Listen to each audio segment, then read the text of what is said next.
राम राम भाइयों, मैं आपका भाई अनिल सोलंकी। मेरे यूट्यूब मंच लाउड जाट वॉइस में आप सबका स्वागत है। दोस्तों, फिर से 2016 दोहराने की पूरी तैयारी हरियाणा में हो चुकी है। आपको याद है 2016 में रोशन लाल आर्य नाम का एक बीजेपी नेता शपथ दिला रहा था 35 कौम को एक पार्क के अंदर, और उसमें वो जाटों के नाश की कामना कर रहा था और ये कह रहा था कि मैं भगवान को, कौवे को एक रोटी रोज दूंगा और जाटों के नाश की कामना करूंगा।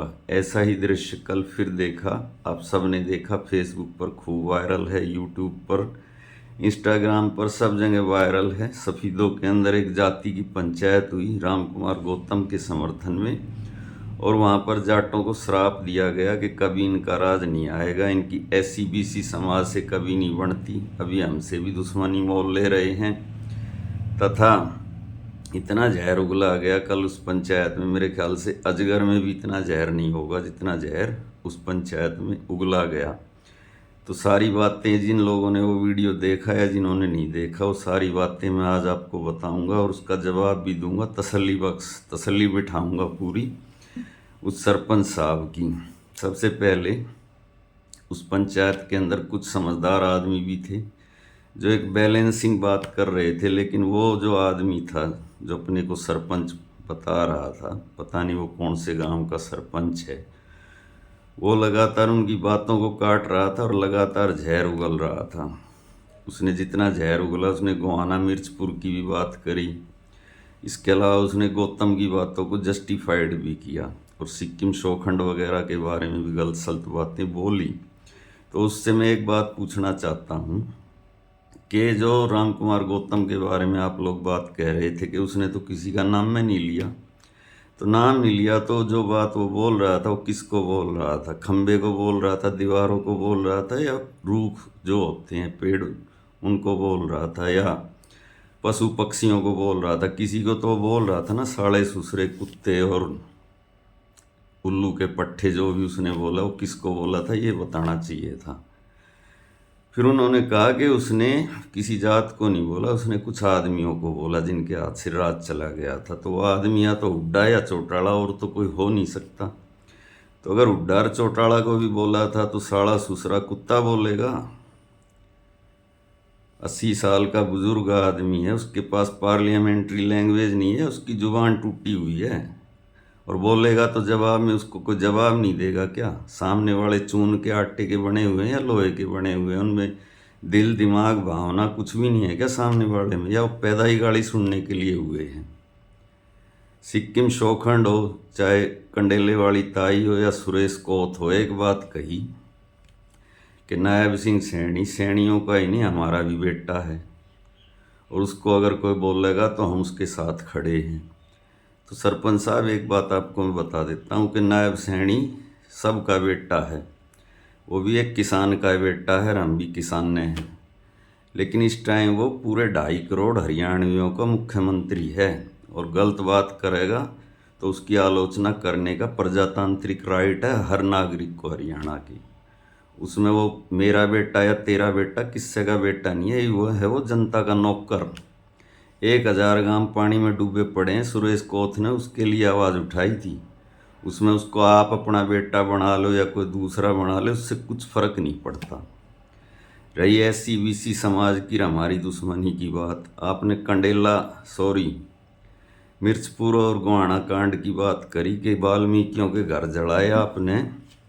इटावा का जो मूत्र छिड़काव कांड था उसका जिक्र करा। इटावा के अंदर जो चोटी काटी गई बीसी समाज के आदमियों की, मूत से छिड़काव करके पवित्र किया, उसका जिक्र करा आपने। क्या वो इंसान नहीं थे? और अभी मनीषा बैरागी नाम की बीसी समाज की लड़की को मार के खेत में फेंक दिया जब पंचायत करी थी क्या? अभी एससी समाज के एक आईपीएस भाई पूरण कुमार ने आत्महत्या कर ली जब पंचायत करी थी। जब कौन सा समाज खड़ा था भाई पूरण कुमार के इंसाफ के लिए और मनीषा बैरागी के लिए? कौन सा समाज आगे खड़ा था? और अपने ही लोगों के खिलाफ। एक में जेपी दलाल का नाम आ रहा था, एक में बिजरानिया का, लेकिन कौन समाज खड़ा था उनके जस्टिस के लिए, ये भी बता देते। और श्राप देना है तो इतनी ताकत है तो कश्मीर के आतंकवादियों को दो जो लोगों को धर्म पूछ के गोली मारते हैं। हम गरीबों के क्यों पीछे पड़े हो? हमने क्या उठा लिया? हमने किसी का क्या उठा लिया? उनको दो श्राप जो धर्म के आधार पे लोगों को मारते हैं, कश्मीर से निकालते हैं। तब आपके श्राप की हम ताकत को माने। और बार बार एक ही बात, इनका राज चला गया। यूपी, बिहार और मध्य प्रदेश में 35-35 साल से किसका राज गया हुआ है? वहाँ पे 1990 से पहले तीनों स्टेट में 6-6 बार मुख्यमंत्री बने हैं एक ही जात के। गूगल पे सर्च करके देखो। और आज 35 साल से वहाँ सीएम नहीं बन रहे। वहाँ किसका राज किसने छीन लिया? किसने किसको श्राप दिया? ये बात भी बताओ ना। और जो बात कह रहे हो इवन का राज कदे भी नहीं आवे, क्योंकि ये लठ की ताण ते राज लेना चाह है। लठ के ताण ते तो राज किसे का आया ना कदे आवे। हिटलर भी चला गया दुनिया में, ते आओगा तो कदे प्रजातांत्रिक तरीके तो आओगा, ना भी आओगा तो हम मरते कौन है राज के बिना। आज भी हमारे हरियाणा में 25 MLA, 4 MP हैं। 4 MP हैं, दीपेंद्र, धर्मवीर, JP और किरण चौधरी। बस एक मुख्यमंत्री कौन है, उसके बिना हम मरते ना। कदे भगवान ने चाहते हो बीजेपी मुख्यमंत्री भी बना होगी। एक ज़माने में कांग्रेस भी भजन लाल ने CM बनाया करती, उससे कांग्रेस ने फिर हुड्डा भी बनाया ना। तो नुआ कदे बीजेपी बना देगी, उस दिन आप लोगों के मुंह पर अपने आप टेप लग जाएगी। हमने कुछ कहने की, कुछ सुनने की ज़रूरत ना है। बतेरे दिन राज कर लिया। इस राजपाटता आदमी, अगर CM ऐसे हजारों जातियाँ इस देश में जिनका आज तक CM ना बने हुए मर थोड़ी ना गई, तो इन बातों से कुछ फर्क ना पड़ता। आज तक एक सिंगल किसी भी जाट का बयान दिखा दो जिसने ये बात कही हो कि सैनी खट्टर क्यों CM बन गए। आप खुद बात कह लो, खुद नाराज हो लो और खुद खुश हो लो और खुद पंचायत कर लो। हमने उस तक कुछ फर्क नहीं पड़ता। हमारी सेहत पे इन बातों तक कुछ भी फर्क नहीं पड़ता। लेकिन मैं तो खाली एक ही बात कहना चाहता हूँ कि आप लोगों ने अगर पंचायत करी थी, आप लोग खूब आलोचना करो, हुड्डा की करो, चौटाला की करो, उनके राज की करो, लेकिन एक बुजुर्ग आदमी है राम कुमार गौतम, उसको बुजुर्गों वाली बात कहनी चाहिए। उसको ऐसे एक जाति के खिलाफ जो उसने बात कही, फिर माफ़ी भी मांगी है। अगर उसने कुछ गलत ना किया तो माफ़ी किस चीज़ की मांगी है? और अगर उसने किसी व्यक्ति विशेष को कहा तो नाम बताना चाहिए कि मैं किसको बोल रहा था। और उसको भी बोल रहे तो भाषा सभ्य होनी चाहिए। ऐसी भाषा में ये बातें नहीं कही जाती जिस भाषा में वो कह रहा है।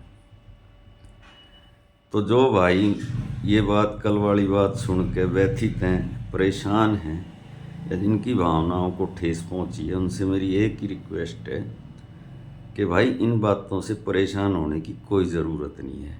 ये जो श्राप दे रहा है ये हमारे लिए आशीर्वाद दे रहा है, ठीक है ना भाई। कहते हैं किसी की मृत्यु की कामना करने से उम्र घटती नहीं है, उम्र बढ़ती है। तो वही है, ऐसे श्रापों से अगर हम मरते ना तो पता नहीं कितने लोग आज तक एक को मार के दूसरा सोता है। अभी देखना अगले साल ओलंपिक आएंगे, उससे अगले साल कॉमनवेल्थ और फिर एशियाई गेम। और उसमें जब हमारे बच्चे मेडल जीत के लाएंगे तो हरियाणा का नाम भी हम ही करेंगे। और जब हरियाणा किसी गांव में बॉर्डर से कोई बच्चा शहीद होकर आता है तो वो भी हमारा ही आता है। तो हमें किसी के देशभक्ति के सर्टिफिकेट की ज़रूरत नहीं, हमें किसी के किसी किस्म के सर्टिफिकेट की कोई ज़रूरत नहीं। CM की जहाँ तक बात है, यूनाइटेड हो नहीं रहे हैं इसलिए लोगों की बातें सुननी पड़ रही हैं। हरियाणा में जाटों का 30% वोट है, वो भी इकट्ठा नहीं गिरता है। उस 30 में से 20% तो एक जगह गिरता है, 10% 10 जगह बंटता है। कोई इन लॉ में जाता है, कोई निर्दलीय को जाता है, कोई आम आदमी पार्टी को जाता है। 20% कांग्रेस को जाता है, कांग्रेस को 40% वोट मिला है, तो 20% तो अदर कास्ट का भी मिला है ना। तो इस बात से बात साबित होती है कितनी खोखली दलीलें लोग दे रहे हैं। जो 35-1 करने वाले लोग हैं ये कितनी खोखली बातें करते हैं। अगर 30% वोट एक जगह गिर जाए ना तो इनकी खोखली बातों का जवाब भी मिल जाए। खैर वो एक अलग विषय है। कभी भी 100% कोई समाज इकट्ठा ना तो आज तक हुआ है, ना ही होगा। हर समाज में मतभेद रहते ही रहते हैं। लेकिन मैं तो एक ही बात कहना चाहता हूँ, हरियाणा को मणिपुर बनाने की पूरी कोशिश हो रही है, लेकिन जाट समाज से मेरी विनती है कि इनके ट्रैप में मत फंसो, अपना धैर्य मत खो। जैसे 2016 में खो दिया था ना, ऐसा कोई काम मत करना। सुनते रहो सबकी, लिख लिख के कापी में धरते रहो। टाइम आओगा, हिसाब हो जाएगा, सबका हिसाब हो जाएगा। खुदे गाली दें, खुदे गाली ने डिपेंड करें और गाली देने वाले के पक्ष में पंचायत करें, और ये उम्मीद करें कि सामने वाला अपने मुंह में सीम के बैठा रहे, जवाब भी ना दे। सिक्किम शोखंड पाखंडवाद के खिलाफ बोली, किसी जात का नाम नहीं लिया उसने। खाम का क्यों उछल उछल पड़ रहे हो? पाखंडवाद से थारा क्या लेना देना भाई? और उसने, गौतम ने जो बात कही उसमें कह रहे नाम ना लिया, नाम ना लिया तो किस तरह गाली बकी, ये भी बताना चाहिए। तो इसी के साथ भाई मैं आपका भाई अनिल सोलंकी आज का वीडियो यहीं पे ख़त्म करता हूँ। वीडियो कैसा लगा कमेंट करके बताएं, अच्छा लगा तो अपने ग्रुप में शेयर करें। जो भाई अभी भी चैनल से जुड़े हैं वो चैनल को सब्सक्राइब करें। मिलते अगले वीडियो में। आप सब लोगों का हमको आर्थिक सहयोग भी लगातार मिल रहा है, उसकी वजह से हमारी हिम्मत भी बढ़ रही है। जो भाई हमको आर्थिक सहयोग देना चाहते हैं वो इस QR कोड को स्कैन करें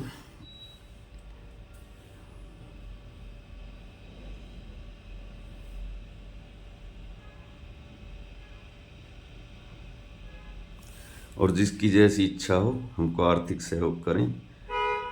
तो इसी के साथ आज का वीडियो समाप्त करते हैं। मिलते हैं अगले वीडियो में। धन्यवाद भाई, आपका दिन शुभ हो।